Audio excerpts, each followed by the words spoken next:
right, welcome back, everybody, to another episode of the Monty and Murdy College Football Show. Thank y'all for tuning in with us after an exciting Week 13. Monty, what's up, buddy? How you doing, man? Oh, man, not good, dude. Week 13 recap. On to Week 14 here soon. It just flew on by. But no, I mean, another good week, even though, it didn't have as exciting of of the matchups. It still was a good week. Looking forward to recapping these and then previewing the rivalry week games. So I'm excited. Yeah, we went through it last week. I always struggle with rivalry week. It's freaking.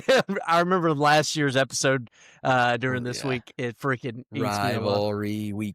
Yeah, something about the syllables and that doesn't work for me. But before we do, we're going to dive in here. We're going to kick it off.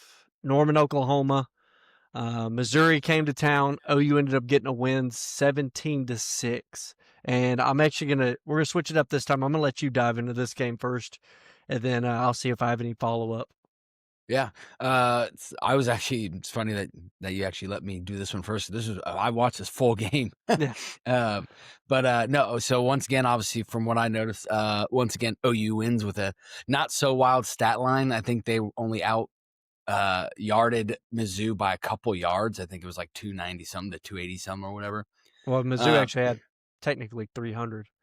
So Mizzou out-yarded OU by 30, 25. Okay. So, another game where they get outstatted, right? But they win.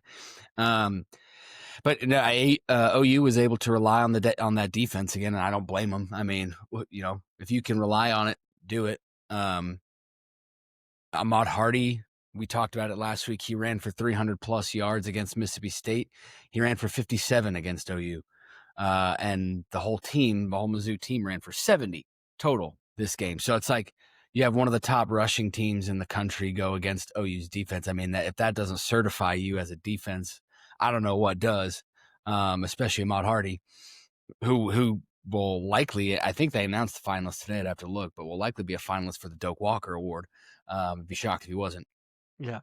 And then OU creating turnovers again. Same thing they did against Alabama. Same thing they did against Tennessee. I think that was kind of the big difference besides stopping the run game, and then that big play to Satina. I think that just kind of that was the game winning touchdown in my eyes. I mean, once they did that, it was like, okay, yeah, you knew they were the better team, and then you saw what Venables did. They just hunkered down on that defense, and people can say whatever they want about it not being an impressive win. I mean, they still won 17-6, take care of business, relying on that defense, and again, as I said, as they should. Yeah, and that's kind of one of the it's been kind of muddied in the waters, right? They're like, well, OU they haven't been winning impressively enough, or they haven't been winning. It's like, Venables even said it after the game in this one. He's like, this was a grimy win. But sometimes you got to win that way. I mean, everybody can say what they want, but OU covered the spread in this one. I mean, they were well above what the spread was. I think the spread ended up closing at like 4.5. They won by 11 against a ranked team in Missouri that had played close with just about everybody who Missouri's played. And the over under was at like 40 something, so it wasn't even a high total points. So they were expecting it to be a low scoring game too. This game, I mean, what it reminded me of, and this is not to, try to make it about Tennessee, but it reminded me of the Tennessee OU game in 2024, where when Tennessee did actually have a good defense, Heupel basically dialed it back on offense and just let the defense control the game. And that's what I feel like Venables did here against Mizzou. Yeah. And you mentioned it, you touched on it. It's like Ahmad Hardy, he went for 3 bills the week before, comes in here. He gets 30 yards on the first drive of this game. Yes, because Mizzou went down. He got the 57 total for him in the whole game. 27 after that. So after the first drive, he got 27. OU made some adjustments to what Mizzou was doing, and were really able to start. Credit to Mizzou, they came out and they were able to, kind of stalemate the offensive line. But after that point, OU's defensive line took over. You saw them have a bunch of pushback and forced Beulah into some mistakes. I mean, they were in his face the whole night or the whole afternoon. And it was, yeah, just a downright dominant performance. You saw some flashes from, you saw some potential for the OU offense, especially with the Satania touchdown, the John Mateer. And you do not want, as everyone saw now, you do not want that dude in open field. No, that dude's quick, dude. He's fast. Um, yeah, so it's kind of one of those deals where, I mean, it is a point of it, right? OU's been out yarded in a lot of these, but they've been out yarded in games where they're forcing 2 or 3 turnovers. So what comes with that is normally really good field position. So you're looking at a possession where you're only max moving the ball, 30, 40 yards. So you're not really getting much out of that possession. So I don't think there's too much cause for concern. I think if you're OU, you kind of know what you are as an offense. It's not anything explosive, but if you could just get John Mateer to kind of continue to progress, I actually saw it mentioned. Brent Venables. I saw it after the game, but the interview was recorded before the game. Brent Venables did a part with Skip Bayless and Gerald McCoy, and he had mentioned in there where he's like asked him about John Mateer's hand injury, and he's like, it's kind of the first time where you've heard OU mention where it's like, he's getting better every week from it. You're starting to see the velocity return. But, it's kind of what all of us were expecting, is that, hey, he's not fully healthy, but he's getting there. And if OU can just get through this one, you get 3 weeks for John Mateer to continue to get a little more healthy before the playoff, as long as you're able to get a win here against LSU. And like I said, as long as this defense continues to play the way they're playing, and I have no reason to believe that they won't, it's going to put you in a position to win a lot of football games, as long as you just don't turn the ball over on the offensive side. Yeah, and it does seem, you can tell. I mean, even though like low scoring game, you got to give Mizzou their flowers on defense too. I mean, they have a good defense too, and to be able to go and beat them is still a thing. I think that the OU offense, it'll find its way. Like you said, I mean, John Mateer's velocity is starting to come back.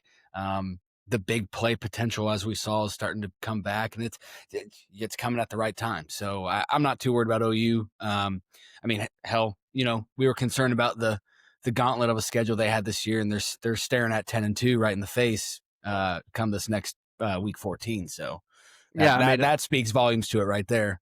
Yeah, I mean, I think even me is, what you would consider one of the most optimistic sunshine pumpers of OU, right? Even in our preseason preview, when we were talking about it, I said, if OU goes 9-3 this year, like that's a great season. That's an absolutely fantastic season.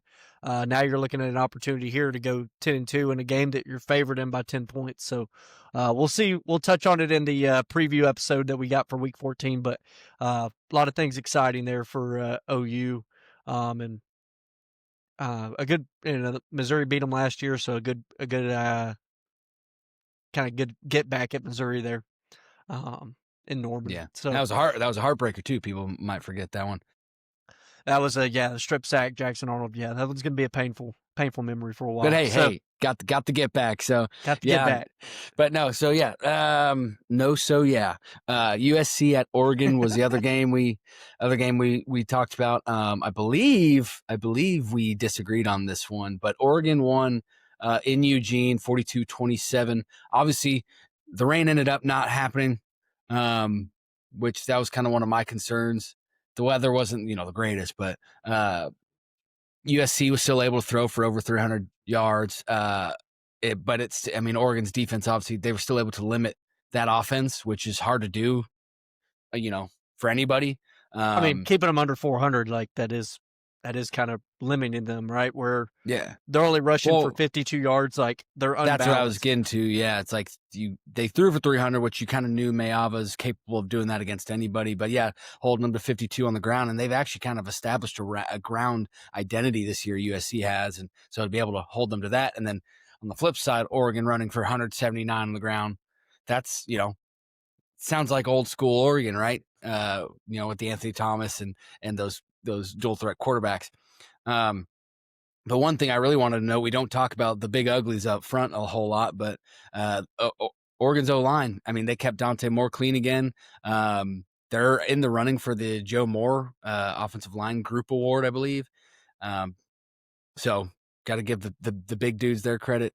And then the only other thing I really wanted to note about Oregon was just that the defense, they ended up just with 1 sack, but 6 tackles for loss and then 2 interceptions. So 2 interceptions. I know in the past, Mayav has been, at least last year, more or less turnover prone. And so they were able to take advantage of that despite giving up 300 through the air. Just seemed like Oregon was in control of this one the entire time, or USC was kind of in oh shit mode for the majority of this game. It was like anytime they'd start getting close, Oregon would just answer. And I think that's a lot of credit to Dan Lanning and the coaching staff. They just had these guys ready. And to score 42 points against a pretty good USC defense, it shows that Oregon is kind of same thing as, OU, just in a different sense. It seems like they're kind of trending upwards at the right time. And so I'd say impressive win for Oregon. The committee just talked about it actually, about they were kind of waiting on Oregon to get that signature win this year. And I guess this one was theirs. So props to them on that. Well, yeah, you had just mentioned about, because Oregon's other toughest matchup so far this year had been when Indiana came into Eugene, beat them like 30-20. So, they need a game where Oregon's like, hey, show us that you can beat these teams. And, USC was obviously highly regarded, still highly regarded by the committee. I think we had mentioned they're like 17 or something in the current. In the new one. By the Yeah. way, this is being recorded on November 25th, which is the Tuesday. So Yeah, we just watched the CFP rankings. So we kind of, which I liked. I wanted to start a little bit after so we could talk about them, but yeah, just plug them in, see where it is. So Oregon ended up getting a jump over Ole Miss there. So obviously that shows that the committee's rewarding Oregon for finally getting a ranked win. A lot of penalties in this game. Almost 233 yards of penalty yards combined for USC and Oregon. So refs a little heavy on the whistle, but you had mentioned the weather deal, and that's kind of one of the things I know somebody had commented on one of our little shorts about it. They're like, well, it turns out it was 50 degrees and sunny. It's like, hey, man, the only people more wrong than weathermen are the guys that are predicting college football games. So, and I never claim to be a meteorologist. So absolutely not. So, right, change the dynamic of this one a little bit. But we didn't even touch on it in the Mizzou game. When we predicted that one for OU to win, Zollers was supposed to play, and Perbula ended up coming back and playing for it. Didn't make a difference there. But, it's just kind of some of these things whenever you got a little bit of delay, some things can happen that changes the outlook on a game. For this one, high scoring.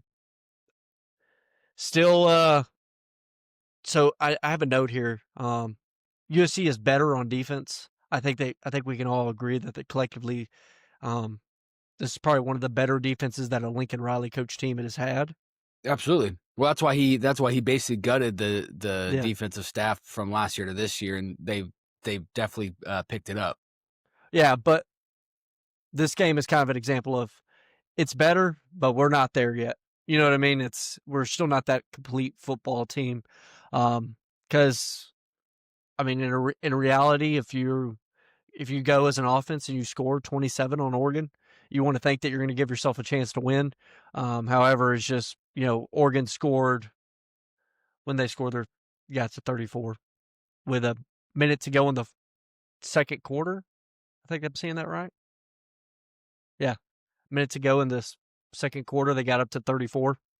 Well, if you're giving up that many points in the first half, then, not really setting yourself up to have a good opportunity to win that football game.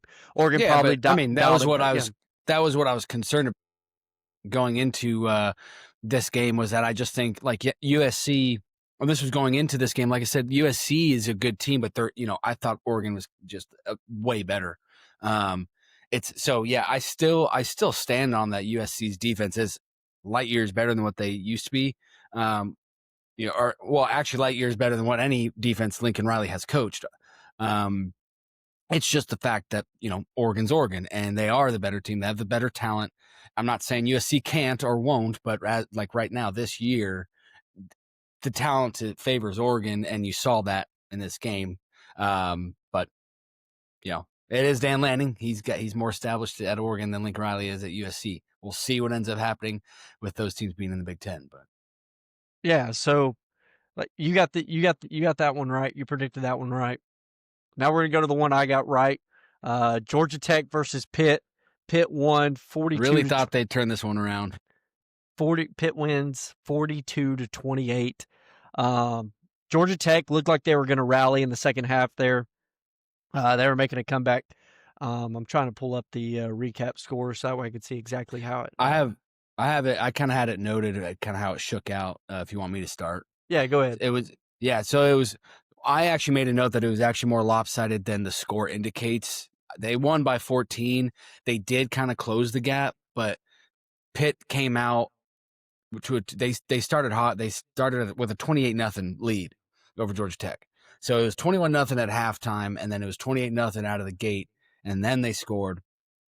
And then they kind of started inching towards them, but it was like Pitt never lost control of this game. It was 35-28 at one point in the second half, but it never, I mean, watching it, just nothing ever really materialized for Georgia Tech. It felt like I got it. It was the pick six in the third quarter. I don't know if you watched it. Georgia Tech's going in to possibly make it a 21-28 game, so get it a one-score game there. And Haynes King throws a 100-yard pick six. Yeah. Georgia, Pitt ends up going up 35-14. And then that's where Georgia Tech kind of rallies. They do actually end up getting it into one score, and then Pitt just gets another touchdown and puts it away. Yeah, and that's what I was saying. Like Georgia Tech did make a little bit of a late push there. Yeah. But when you spot a team, let alone a Pitt team, right, with a good offense, 28 points off the bat, 28-0, it's hard to come back, especially with Georgia Tech's kind of their game plan for the majority of these weeks. I mean, they want to be up and let Haynes King kind of do his thing and slow the play down, but speed the clock up. And so when you spot 28, it's tough to do that. So it looks like Georgia Tech's playoff hopes aren't fully out of the picture, but it does look pretty bleak. Especially with Georgia. If they beat Georgia, you never know, but it is looking like they're kind of done. So yeah, tough draw to get Georgia right. Like as you're peaking, or as you're hitting your valley, I wouldn't mind another 8 overtime game or 6 overtime game. I would not mind that, but no, that'd be fantastic to watch. It's just, I don't know, just from what we've seen of Georgia Tech the last 3 weeks, and then we got what we've seen of Georgia recently is like coming in. But that's college football, right? I actually have from the notes for the preview episode that we're going to get to later on. I actually mentioned that. So yeah, so about the trajectories. Yeah, the trajectories of each one. Yeah. Interesting enough here.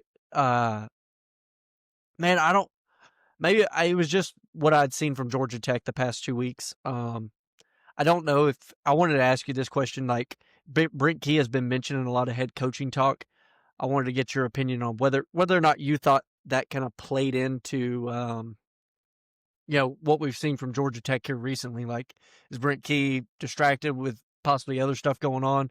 It's just because, like, ever since the coaching carousel has really heated up, that's when we've kind of seen this Georgia Tech team start to tamper off. With the loss, then they had the bye week, then they almost lost to Boston College, and then they lose here to Pitt. No, I mean, I think he just signed an extension, or they're in talks of an extension at Georgia Tech. But no, I mean, I don't think it's like, it's not what they want, but at the same time, right? We're talking about a Georgia Tech team that's sitting at 9-2, probably going to be 9-3. But I mean, Georgia Tech, when's the last time they've been that good? Like that's a win.